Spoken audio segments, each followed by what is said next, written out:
Imagine a milkshake, but not just any ordinary milkshake. Picture a tower of creamy, frosty goodness, topped with a cloud of whipped cream and decorated with every sweet treat you can dream of.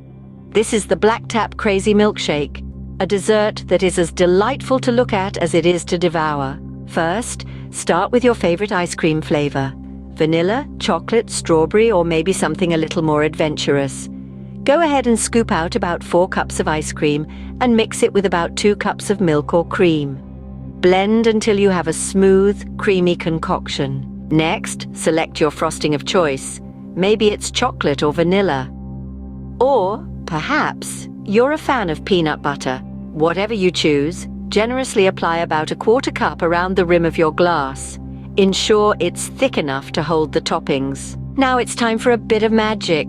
Take your chosen toppings, anything from M&Ms to pretzels, and press them onto the frosting.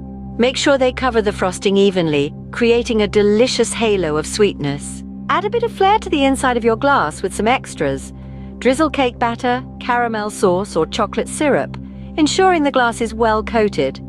You only need about 2 tablespoons of these extras to make your milkshake truly extraordinary. Now gently pour your creamy milkshake mixture into the glass, filling it almost to the top. The next step is to create a mountain of whipped cream on top of your milkshake. Aim for high and fluffy peaks that will serve as the perfect canvas for your decoration. Finally, crown your creation with your chosen decoration: a slice of cake, a sugar daddy sucker, or even a pretzel rod. Whatever you choose, make sure it's visible and secure. And there you have it, a Black Tap Crazy Milkshake, a masterpiece of dessert artistry. A dessert that not only satisfies your sweet tooth, but also adds a splash of color and fun to your day. Enjoy!